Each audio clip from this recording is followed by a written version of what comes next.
कि इस होली मिलन के कार्यक्रम के आयोजक मंच में मौजूद बहुत ही वरिष्ठ नेता और आना हुआ और आज होली मिलन के इस कार्यक्रम और आयोजक जिन्होंने मुझे आमंत्रित किया और आज इतने वर्षों बाद मुझे पाली की जनता से, आप लोगों से, इस धरती से, पाली के व्यापारियों से और यहाँ के सभी लोगों से आज मिलने का मौका मुझे मिला। इसके लिए मैं आयोजक गणों का बहुत बहुत धन्यवाद करना चाहता हूँ। हालांकि होली का त्यौहार 1 महीने पहले निकल चुका है और मेरी ये जनपद की आखिरी होली मिलन की बैठक थी।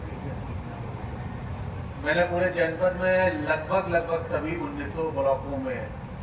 मैंने होली मिलन के कार्यक्रम आयोजित किए और आज आखिरी इस होली मिलन की बैठक में आपके बीच में उपस्थित हूं। मुझे खुशी है, मुझे गर्व है कि आज परिवार की चौथी पीढ़ी और जो मुझे सौभाग्य हरदोई के लोगों का हरदोई में काम करने का मिला, हरदोई की सेवा करने का मिला है। मैं अपने आप को सौभाग्यशाली इसलिए भी मानता हूं कि इतने लंबे राजनीतिक हमारे परिवार के इतिहास में मुझे लगता है कि हरदोई का विश्वास लगातार मेरे परिवार के ऊपर बना हुआ, बुजुर्गों का आशीर्वाद लगातार बना हुआ और ये मेरा सौभाग्य है कि मैं परिवार की चौथी पीढ़ी और आज मुझे भी राजनीति में जो कुछ भी मिला और जहां भी मैं राजनीति के आज जिस भी पायदान पे पहुंचा उसमें से मैं सबसे बड़ा श्रेय अगर किसी को देता हूं तो अपने हरदोई के लोगों को देता हूं, हरदोई की जनता को देता हूं। इनके आशीर्वाद से मैं आज उत्तर प्रदेश में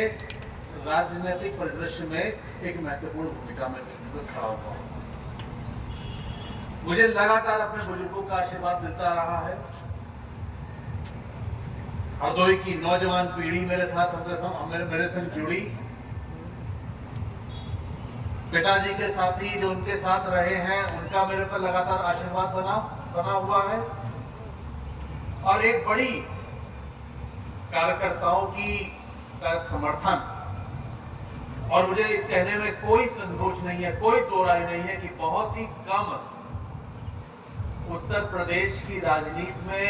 बहुत ही कम ऐसे लोग होंगे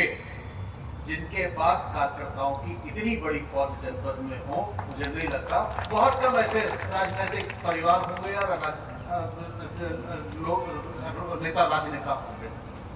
ये मेरा सौभाग्य है कि आप लोगों का विश्वास लगातार मेरे ऊपर बना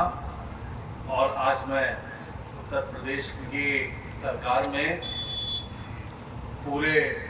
हरदोई और उत्तर प्रदेश की सरकार में एक महत्वपूर्ण और एक जिम्मेदार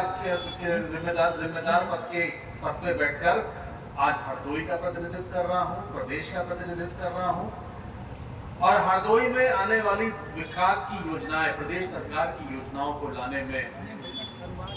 अपना प्रयास और जैसा कि मेरा लक्ष्य है, संकल्प है कि हरदोई जनपद प्रदेश के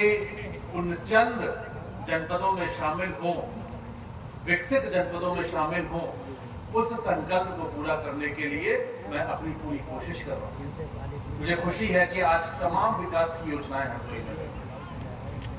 आज सड़कों का जाल हो, बिजली की व्यवस्था हो, इंफ्रास्ट्रक्चर में जो बेहतर जो मूलभूत सुविधाएं हैं, चाहे वह स्वास्थ्य की सुविधाएं हो। टाइम कैपिटल कहा जाता था कि अगर आपको गुंडों को देखना है, माफियाओं को देखना है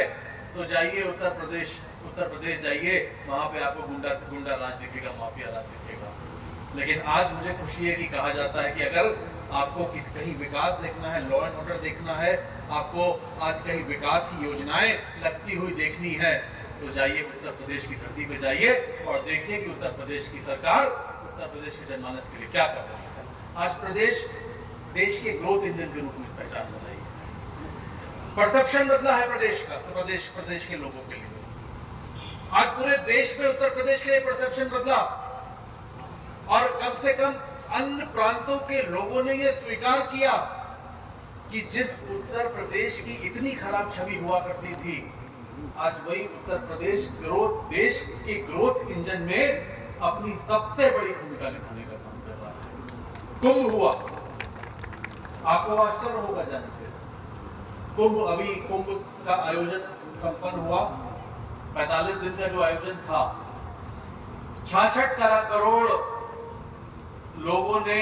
कुंभ में जाके स्नान किया। वर्ल्ड रिकॉर्ड बना, गिनीज वर्ल्ड रिकॉर्ड। ये हमें भी इसकी कल्पना नहीं थी कि इतना बड़ा आयोजन हो जाएगा। हम लोग तो जब माननीय मुख्यमंत्री जी ने इसकी शुरुआत करी, तैयारियों की शुरुआत करी थी, तो हम अनुमान लगा रहे थे कि 40-42 करोड़ के करीब श्रद्धालु आएंगे स्नान करने के लिए, क्योंकि जब 19 में अर्थ कुंभ हुआ था तो 20 करोड़ के करीब श्रद्धालु आए थे, हम उसको दुगना समझ रहे थे। लेकिन जब संपन्न हुआ कुंभ का आयोजन तो 66 करोड़ से ज्यादा लोग आए, और उसमें भी 100 से ज्यादा देशों के प्रतिनिधि उत्तर प्रदेश में कुंभ मनाने आए। आपको विश्वास नहीं होगा, केवल कुंभ मेले से उत्तर प्रदेश की अर्थव्यवस्था में 3 लाख करोड़ से ज्यादा की वृद्धि, 3 लाख करोड़ से ज्यादा की वृद्धि। ये कल्पना भी नहीं कर सकते थे, ये कोई कल्पना भी नहीं कर सकता था कि